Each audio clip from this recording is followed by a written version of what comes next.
हाँ रेडी।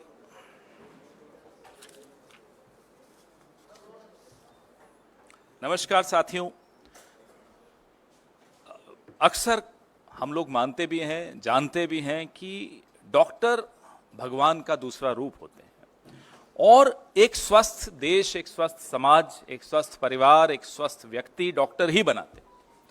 लेकिन अगर उस डॉक्टर को बनाने की प्रक्रिया अस्वस्थ हो जाए तो वो डॉक्टर कैसे एक स्वस्थ नागरिक को बनाएगा? मैं आंकड़े पीछे चलते रहेंगे, मैं साथ साथ बोलता रहूंगा ताकि आपको समझ में आए कि क्या हैं ये आंकड़े। नाम है नीट। कहीं से भी रिजल्ट देखने के बाद क्या आपको लगता है कि ये प्रक्रिया नीट है, ये प्रक्रिया साफ है, स्वस्थ है, स्वच्छ है? बिल्कुल नहीं लगता। अगर ये आप आंकड़े देखेंगे, 24 लाख बच्चों का भविष्य धूमिल हो रहा है, उस पर पानी फेर दिया गया है इस परीक्षा के माध्यम से। पहले क्या हुआ? तारीख बढ़ाते रहे, बार बार तारीख बढ़ा रहे थे और फिर पूरे सिस्टम की पोल 4 जून को खुल गई। 4 जून पर भी फिर आएंगे, पहले चर्चा इस पर कर लें। पूरे के पूरे 720 आउट ऑफ 720 आउट ऑफ 720, आप पीछे आपके सामने स्क्रीन पे जो आंकड़ा दिख रहा है वो देखिए। इसको 67 टॉपर्स थे जिसको 720 में से 720 अंक मिले इस साल। पिछले साल कितने थे, उसके पिछले साल कितने थे? ये तमाम आंकड़े ये विनीत जी ने हमारे रिसर्च करके मुझे दिया। ये बड़ी अच्छी रिसर्च इन्होंने की, ये आपको सारे आंकड़े इसमें दिखेंगे। पिछले 8 सालों में, चलिए पिछले साल का तो छोड़िए, पिछले 8 सालों में सिर्फ 7 ऐसे छात्र थे जो पूरे में से पूरे अंक लाए हों। 8 साल में 7 छात्र और 1 साल में 67 छात्र। यह अपने आप में चौंका देने वाला आंकड़ा है। शिक्षा मंत्री जी कोई जवाब नहीं। ये एक्स्ट्रा 2AB कहां से आया? प्रधानमंत्री की भाषा में अगर पूछें तो ये 2AB आया कहां से एक्स्ट्रा? उनको बड़ा शौक है इस तरह के इक्वेशन देने का। जयराम जी होते तो बड़ा मुस्कुराते इस बात को सुनकर, उनको भी बड़ा प्रिय लगता है ये उदाहरण। अब ये परीक्षा पे चर्चा से प्रेरणा मिली बच्चों को, ये तो हम मान नहीं सकते। परीक्षा पे चर्चा से हम में से किसी को कभी मिली है प्रेरणा प्रधानमंत्री से? लेकिन फिर घोटाला हुआ। ये कैसे साबित हुआ? बिहार में पुलिस ने पकड़ा, कई ऐसे लोगों को पकड़ा, आज वो हिरासत में हैं, जिन्होंने टेलीग्राम चैनल्स पे नीट के पेपर लीक किए थे। इसकी जांच में आगे क्या हुआ ये हमें नहीं मालूम। 13 आरोपी वहां गिरफ्तार हुए। वैसे ही गोधरा, गुजरात, बिहार भी का एक उदाहरण दे रहा हूं मैं आपको, अब गुजरात का भी उदाहरण दे रहा हूं। गोधरा में भी कोचिंग सेंटर्स के साथ मिलकर, एक पर्टिकुलर कोचिंग सेंटर था, उसके साथ मिलकर कैसे ये लीक हुआ। तो ये बिहार और गुजरात, ये एनडीए का गठबंधन क्या नीट डिजास्टर अलायंस हो गया है? एक उदाहरण बिहार से है, दूसरा उदाहरण गोधरा से है, प्रधानमंत्री जी की कर्मभूमि से है। सोचिए, इतना बड़ा घोटाला। कल माननीय सर्वोच्च न्यायालय ने सुनवाई की। एनटीए जो कि ये परीक्षा करवाता है, उसने लीपापोती की पूरी कोशिश की। क्या कहा? उन्होंने कहा कि जो 1563 बच्चों को टाइम लॉस की वजह से ग्रेस मार्क्स दिए, और एक माननीय सर्वोच्च न्यायालय की जजमेंट को कोट किया कि साहब इस जजमेंट में यह कहा है कि अगर बच्चों को टाइम लॉस होता है तो वो कैलकुलेट करके इन्हें ग्रेस मार्क्स दिया। उसी जजमेंट में यह स्पष्ट लिखा है कि इंजीनियरिंग और मेडिकल इसमें नहीं आते, इस कैटेगरी में नहीं आते, उनको इस तरह से टाइम लॉस के ग्रेस मार्क्स नहीं दी जा सकते। आप सोचिए कि जजमेंट तक को ट्विस्ट करके यह सरकार किस स्तर पर गिरकर लीपापोती कर सकती है, 24 लाख बच्चों के भविष्य को अंधेरे में डाल सकती है। यह हमने कल सुना और देखा। 4 जून को एक परीक्षार्थी और फेल हुआ था, 400 बोला, 240 लाया और 55 ग्रेस मार्क्स लेके सरकार बना के बैठा। वो 55 ग्रेस मार्क्स ही तो हैं। ये रिजल्ट 14 जून को आना था, इसको 4 जून को क्यों किया गया? यही सोचा कि आप लोग जो अभी व्यस्त होंगे, हम सब व्यस्त होंगे चुनावी नतीजों में, पूरा देश टीवी पे सिर्फ चुनावी नतीजे देख रहा होगा, तो ये एक बड़ा विवाद नहीं पैदा होगा, इसलिए 14 जून को 4 जून पे ले आया गया। ये तमाम सवाल हैं जिसके जवाब नहीं मिले हैं। अब माननीय सर्वोच्च न्यायालय के फैसले के अनुसार ग्रेस मार्क्स तो हटा दिए, लेकिन जो 24 लाख बच्चों के जहन में, के मन में, के दिमाग में जो सवाल उठ रहे हैं, उसका जवाब माननीय शिक्षा मंत्री तो दे नहीं रहे। वो तो स्तुति वंदन में लगे हुए हैं मोदी जी के, जैसा कि पूरा कैबिनेट लगा रहता है। अब 580 से ज्यादा नंबर, ये आंकड़े जरूर देखिएगा जब मैं ये बार बार, क्योंकि इसमें इन्होंने मेहनत की है विनीत जी ने, बहुत कायदे का ये आंकड़े, ये सिर्फ आंकड़े देख लें तो इस प्रेस कॉन्फ्रेंस की भी जरूरत नहीं है, इतने महत्वपूर्ण आंकड़े हैं ये। 580 से ज्यादा मार्क्स लेने वाले छात्रों के जो एग्जामिनेशन सेंटर हैं, हम ये मांग करते हैं कि उन एग्जामिनेशन सेंटर्स के साथ उनके नाम जारी किए जाएं, वो बहुत आवश्यक है। दूसरी हमारी मांग ये है कि जो 12वीं के बोर्ड के मार्क्स का मिलान नीट के टॉपर्स के साथ किया जाए, क्योंकि एक सूचना है कि कुछ ऐसे छात्र हैं जिन्होंने 12वीं भी संघर्ष करके पास की, कोई ज्यादा अच्छे नंबर नहीं लाए, लेकिन नीट में टॉपर हो गए। हम ये कह रहे नहीं हो सकते, ऐसे लोग आगे चल के शिक्षा मंत्री और प्रधानमंत्री भी बन सकते हैं, इसमें कोई हमें उसमें नहीं है, लेकिन नीट में इतने मार्क्स ले जाएं, थोड़ी गड़बड़ की आशंका वहां 24 लाख बच्चों के मन में है, तो इसका जवाब भी देना होगा। जिस जिस एग्जाम सेंटर पर औसत से ज्यादा हाई मार्क्स वाले परीक्षार्थी हैं, उनकी वीडियो रिकॉर्डिंग भी जारी की जाए, ताकि पता चल सके कि ये एक्स्ट्रा मार्क्स ग्रेस से मिले हैं, डिसग्रेस से मिले हैं, कैसे मिले हैं ये मार्क्स। तो इसकी वीडियो रिकॉर्डिंग भी सामने आए, थोड़ा आवाज प्लीज, इसकी वीडियो रिकॉर्डिंग भी सामने आनी चाहिए। अब इसमें कुछ और महत्वपूर्ण बिंदु, एक सबसे ज्यादा यह है जो इन्होंने ही मुझे सुबह बताया कि एक विंडो खोली गई 2 दिन की, उसमें बच्चों ने ऑप्शन दी कि नहीं मुझे ये नहीं, ये सेंटर चाहिए।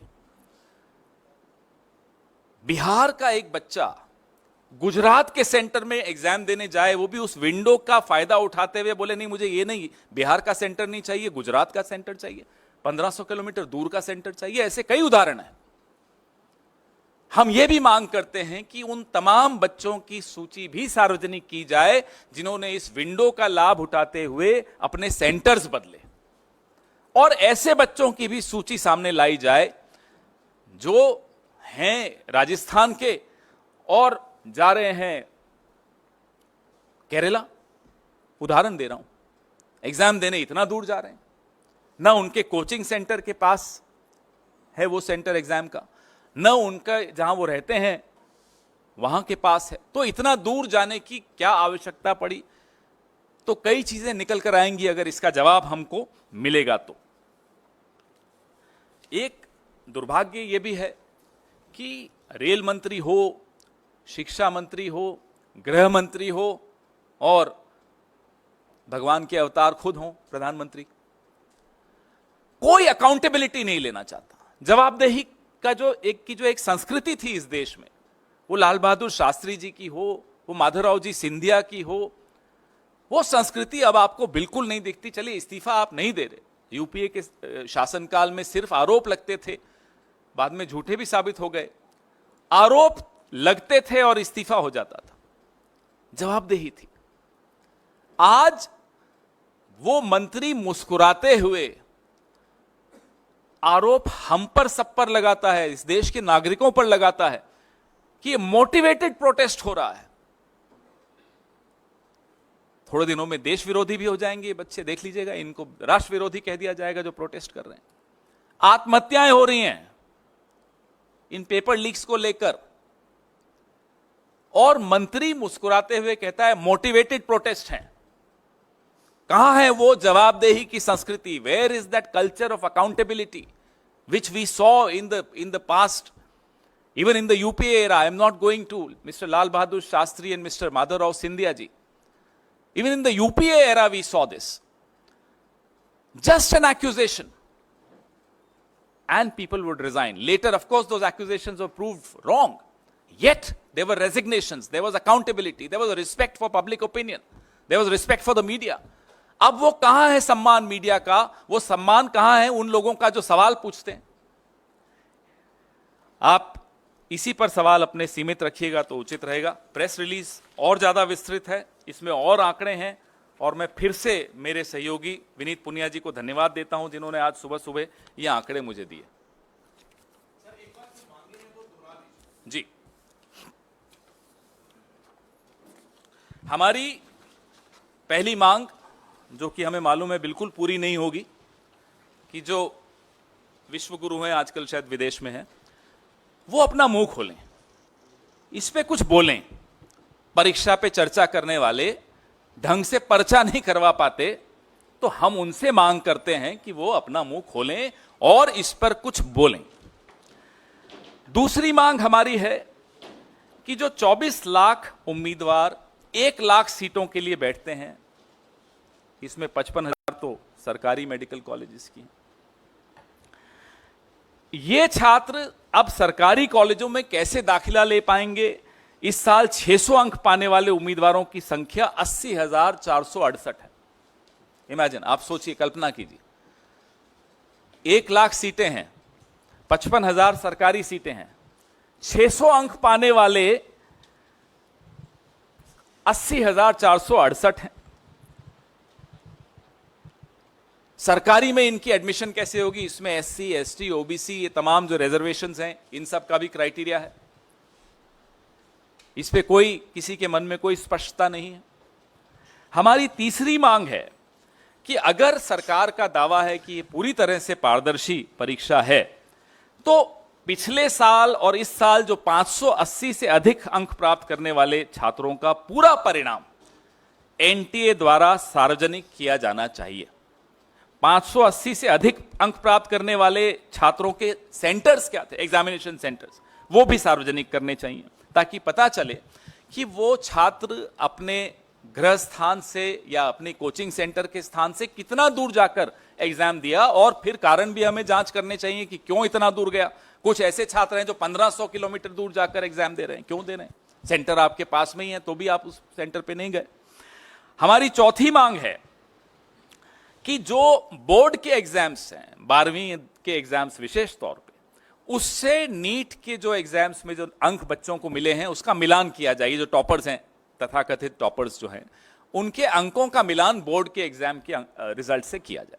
क्योंकि ऐसी रिपोर्ट्स आई हैं कि बोर्ड एग्जाम में बड़ा संघर्ष करके वो पास हो पाए, नीट में टॉप कर गए। हमें आपत्ति नहीं है, कर सकते हैं, मेहनत की होगी, ये भी मान लेते हैं एक बार, लेकिन 67 लोग 720 में से 720 लाते हैं तो सवाल उठते हैं। कुछ सेंटर्स ऐसे हैं जिसमें सबसे ज्यादा ऐसे उदाहरण मिलेंगे आपको। अब गोधरा का मैंने आपको एक एग्जाम्पल दिया, बिहार में पकड़े गए 13 लोग अभी गिरफ्तार किए गए हैं कुछ वक्त पहले।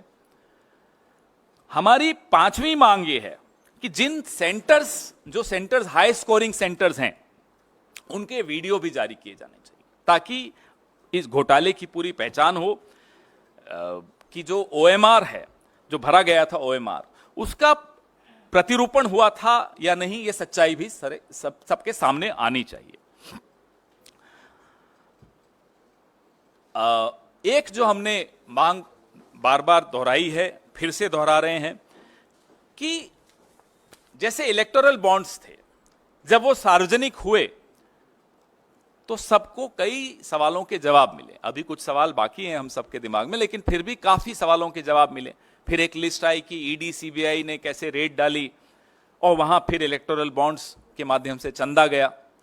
ऐसे ही ये तमाम जो हम जानकारियां कह रहे हैं, मांग कर रहे हैं कि सार्वजनिक पटल पे रखी जाएं, ये रखनी चाहिए, ताकि लोगों के मन में 24 लाख कोई छोटा आंकड़ा नहीं होता, 24 लाख बच्चों का भविष्य इसमें जुड़ा हुआ है। देश की स्वास्थ्य व्यवस्था का भविष्य इससे जुड़ा हुआ है। अगर देश की स्वास्थ्य व्यवस्था ही स्वस्थ नहीं होगी, उसकी प्रक्रिया स्वस्थ नहीं होगी, तो हम इस देश को अच्छा स्वास्थ्य कैसे दे पाएंगे? आपके सवाल।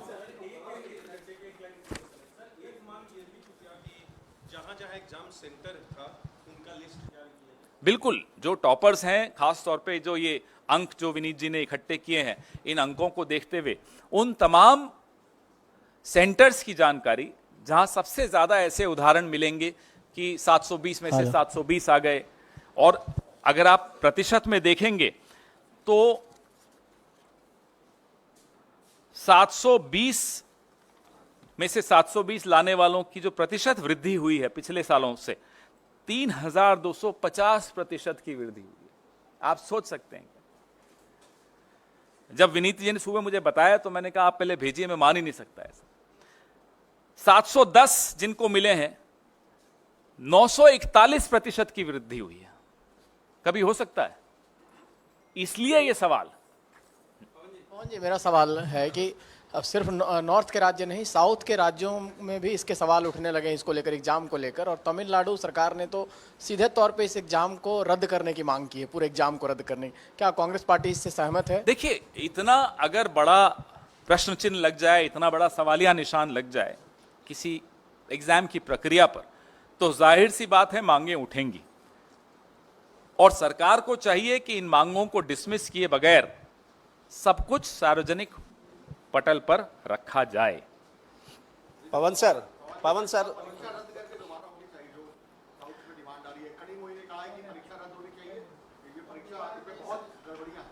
नहीं, अब देखिए, कल सुप्रीम कोर्ट ने कुछ एक राहत जरूर दी, लेकिन ये सवालों का उत्तर तो अभी नहीं मिला।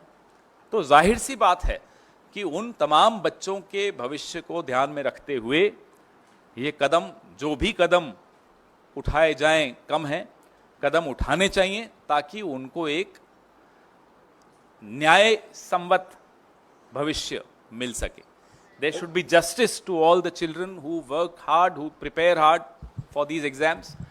They are not getting justice. न्याय ऐसा शब्द है जो हमारे शब्दकोश में अब सबसे ऊपर है, हम सबके, पूरे देश के भी।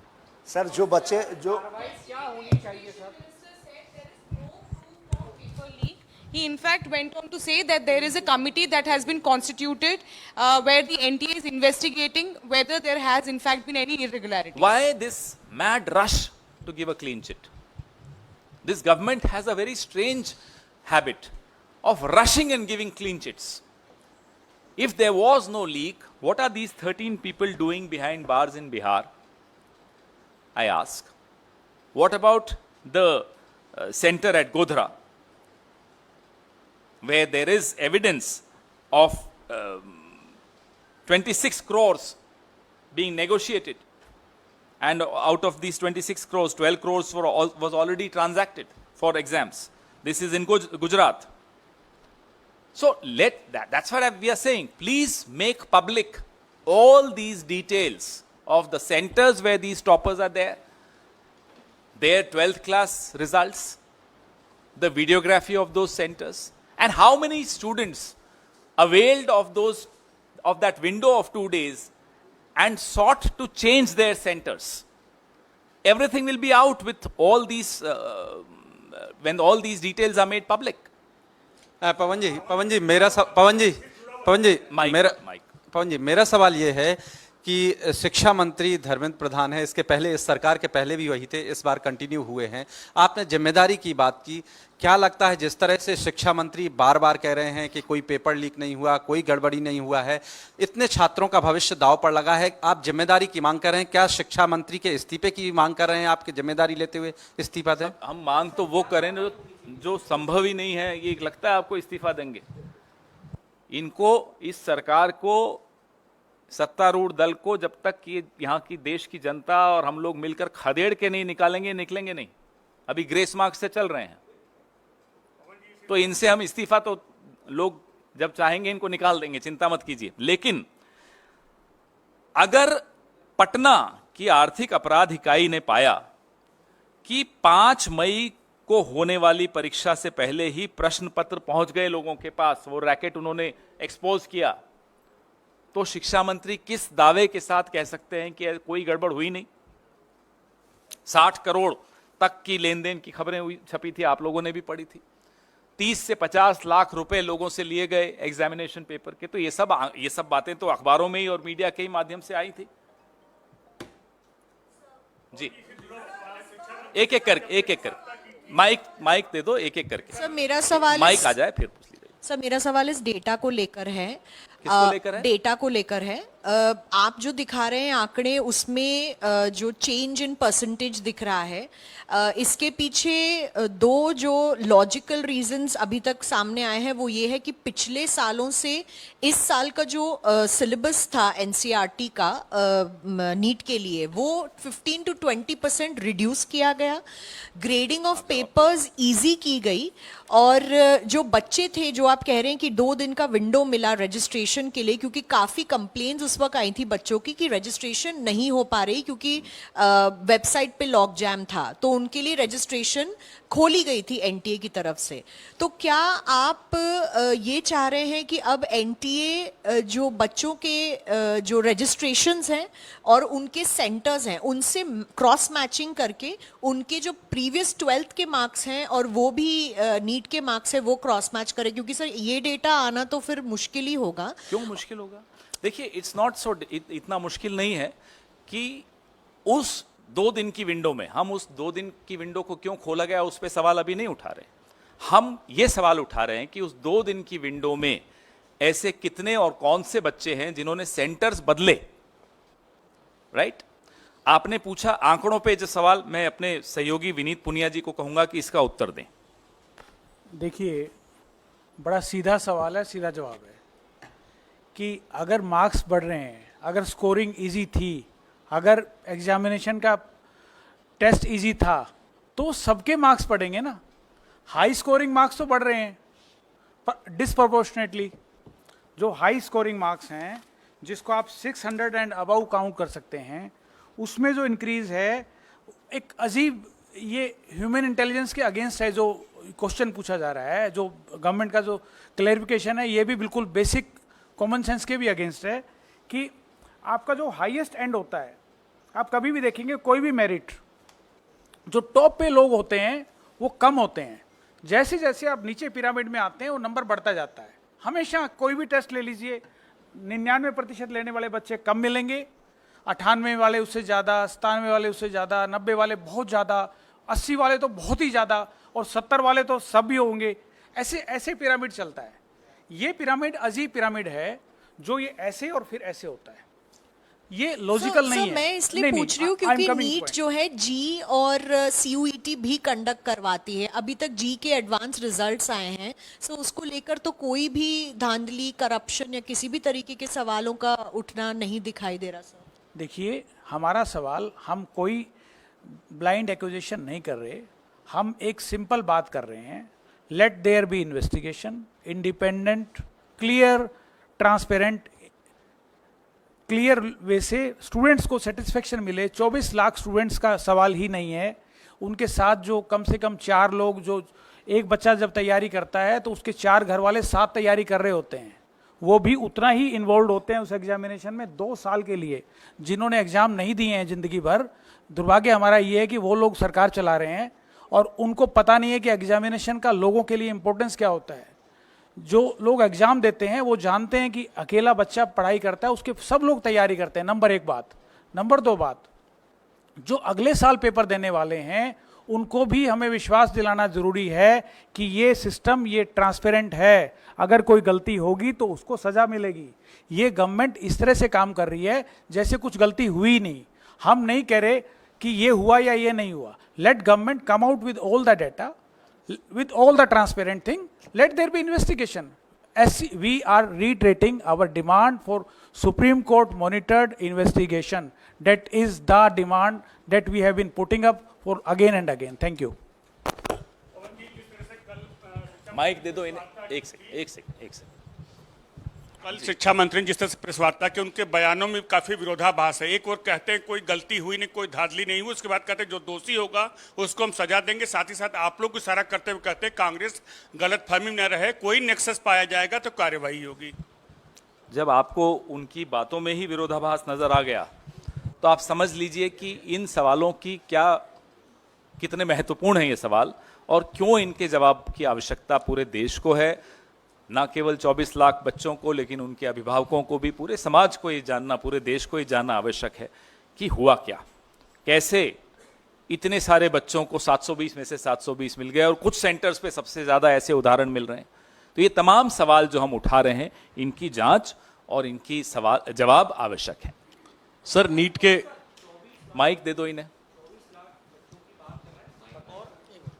बड़ी पार्टी होने के नाते और जो आपको मैंडेट मिला इस बार, जिससे आप काफी खुश है आपकी पार्टी, क्या कार्रवाई की उम्मीद आप एक्सपेक्ट कर रहे हैं गवर्नमेंट से? क्या कार्रवाई होनी चाहिए, क्योंकि पूरी जनरेशन की बात है। अगर इस देश में इतनी चर्चा इस मुद्दे पर हो रही है, सोशल मीडिया हो, विपक्ष हो, छात्र और उनके अभिभावक हों, पूरे समाज में इसकी जगत बात चल रही है, हर राज्य में इसके बारे में सवाल पूछे जा रहे हैं, फिर भी अगर इस सरकार पे दबाव नहीं पड़ता और वो इसके जवाब नहीं देती, तो आप समझ सकते हैं कि ये किस तरह की सरकार है। जवाब तो इन्हें देना पड़ेगा।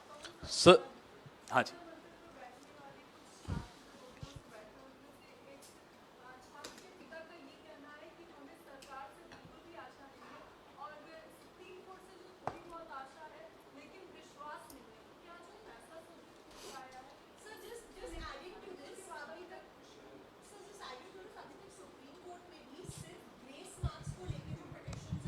सुनवाई Correct. हुई है, तो इसलिए- करप्शन रिलेटेड बिल्कुल ठीक चार्जेस बात। या एनामलीज रिलेटेड चार्जेस पे भी सुनवाई नहीं हुई है। इसीलिए हमारी मांग बड़ी स्पष्ट है कि सुप्रीम कोर्ट मॉनिटर्ड जांच की मांग पर हम कायम हैं, अडिग हैं, उसकी जांच होनी चाहिए, पहली बात।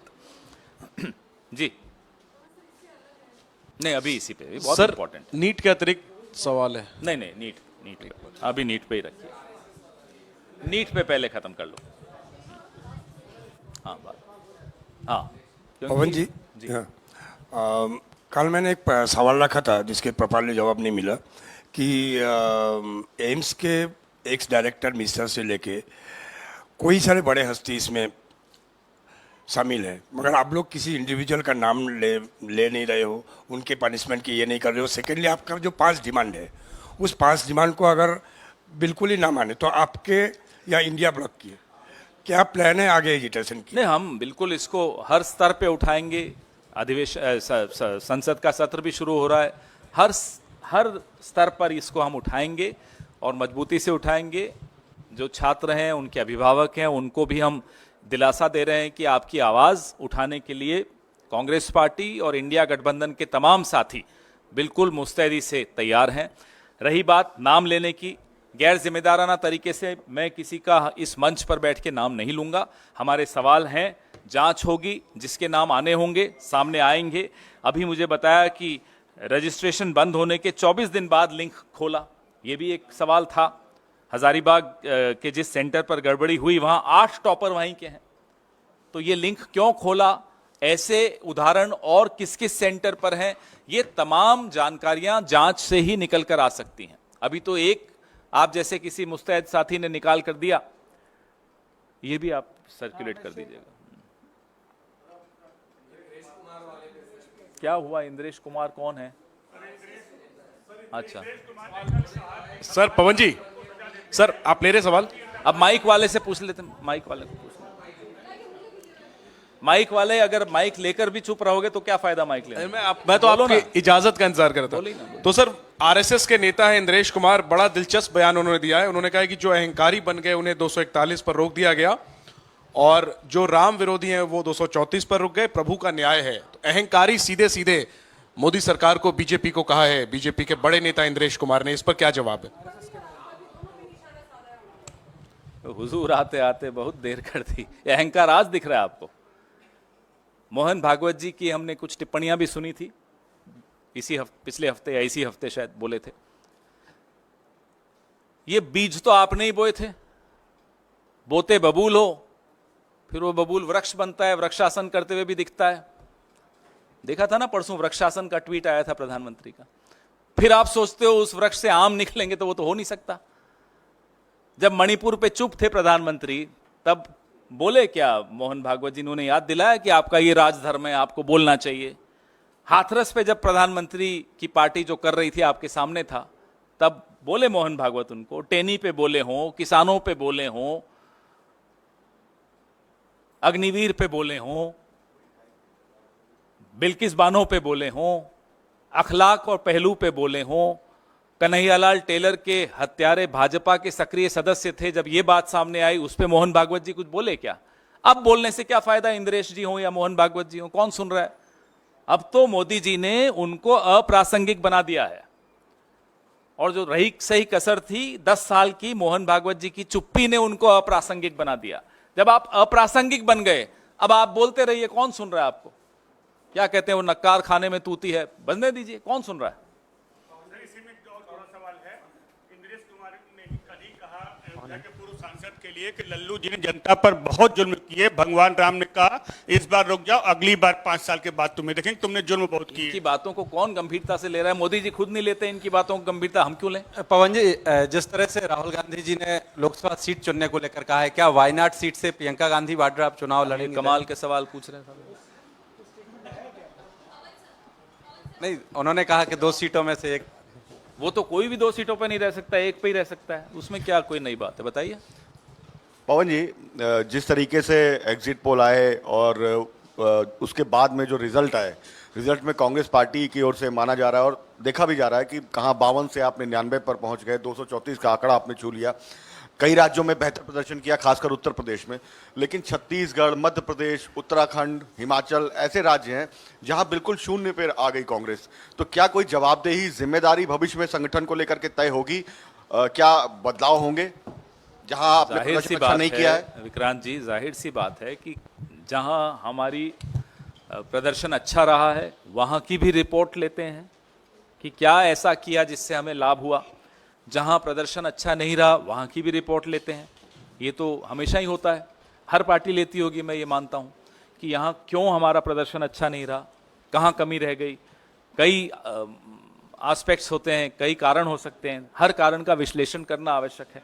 जवाबदेही की तो बात अलग है, लेकिन पहले जानकारी तो पूरी मिलनी चाहिए, पूरी रिपोर्ट आ जाए। हमारे जो प्रभारी महासचिव हैं अलग अलग राज्यों के, वो सब अपनी अपनी रिपोर्ट दे रहे हैं, उसके बाद उस पर चर्चा भी होगी।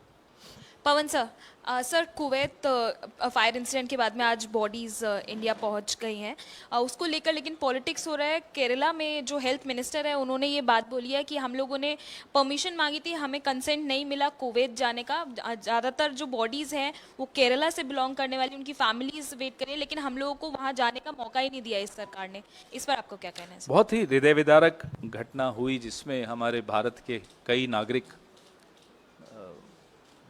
मौत के मुंह में समा गए। उन सब के परिवारों को हमारी तरफ से श्रद्धांजलि। अधिकतर केरल राज्य से थे। इस पे सत्तारूढ़ दल को चाहिए कि किसी भी तरह की हल्की राजनीति ना करें और सबको साथ मिलकर परिवारों को ढाढ़स भी बंधाना है, और जो भी न्यायोचित कदम हैं वो उठाने चाहिए। इसमें सबको मिलकर काम करना होगा। सर, जगन भुजबल का कहना है कि अजित पवार और एनसीपी को ब्लेम करना गलत बात होगी, क्योंकि बीजेपी उत्तर प्रदेश में भी काफी सीट्स हारी है, ओवरऑल काफी और जगहों पे भी हारी है, तो ये blame NCP Ajit Pawar faction को करना गलत बात है। अभी तो 2 दिन पहले मोदी का परिवार हटाने को कहा गया था, थोड़े दिन बाद एनडीए का परिवार हटने को कहा जाएगा। देखते जाइए क्या क्या होता है, आपको मनोरंजन बहुत मिलेगा। पवन जी, सर कांग्रेस और कपिल शर्मा बेरोजगार हो जाएंगे। सर, कांग्रेस के उच्च सूत्रों ने दावा किया है कि ये सरकार जो मौजूदा है बहुत पंगु है और जब चाहे विपक्ष इस सरकार को गिरा सकता है। कौन से क्या वो ये सूत्र सरकार हैं? किस मुझे तो नहीं, मेरे पास तो कोई स्टेटमेंट ऐसा आया नहीं। तो मैं मौजूदा आपकी सरकार इस के बात पे भविष्य को टिप्पणी लेकर आप कैसा क्या कर दूं? कहेंगे? भविष्य ऐसे को कैसे टिप्पणी कर दें? अब आज फ्राइडे है, संडे को थोड़ा हम फ्री होते हैं, किसी ज्योतिषी के साथ बैठ जाएंगे, जाके भविष्य भी बता देंगे आपको। माइक दे दो। 2 छोटे सवाल है सर। अभी एक बोला था, अब नहीं, 2 इसलिए कि एक याद आ गया। एनटीए के चेयरमैन के इस्तीफे की एक तो मांग आप लोग करते हैं कि नहीं, और दूसरा सवाल मेरा दिल्ली से रिलेटेड है। आप उस सरकार में के हिस्सा थे जिस वक्त टैंकर माफियाओं को लेकर पूर्व मुख्यमंत्री शीला दीक्षित पे हमला करती थी आम आदमी पार्टी, आज दिल्ली अभूतपूर्व जल संकट से गुजर रहा है। हिमाचल ने पानी देने से मना कर दिया, हरियाणा पानी आने नहीं दे रहा है, सुप्रीम कोर्ट ने भी हाथ खड़े कर दिए हैं और अभी भी दिल्ली में टैंकर माफियाओं के जरिए पानी पहुंच रहा है। क्या कहेंगे सर? उस वक्त इसी टैंकर माफिया की वजह से उस वक्त की शीला दीक्षित सरकार की आलोचना की जाती थी। आपने 2 सवाल पूछे। पहला सवाल कि क्या हम एनटीए के चेयरमैन के इस्तीफे की मांग करते हैं? हम सुप्रीम कोर्ट मॉनिटर्ड जांच की मांग करते हैं। उसमें जिसका भी नाम आता है उसके खिलाफ जाहिर सी बात है कार्रवाई होनी चाहिए। और यह भी नहीं हो सकता कि मेरा कातिल ही मेरा मुंसिफ हो, वही जांच करें जिन पर जांच की मांग हो रही है, तो वो तो नहीं हो सकता।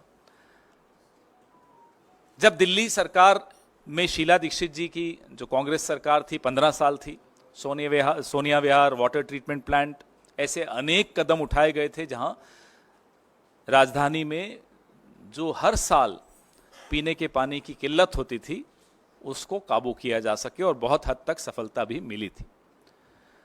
इसके बारे में जो विस्तृत बात होगी, मैं हमारे जो प्रदेश का नेतृत्व है, दिल्ली प्रदेश कांग्रेस कमेटी के देवेंद्र यादव जी हैं, उनसे आग्रह करूंगा कि आपसे जल्दी ही आपको संबोधित करेंगे।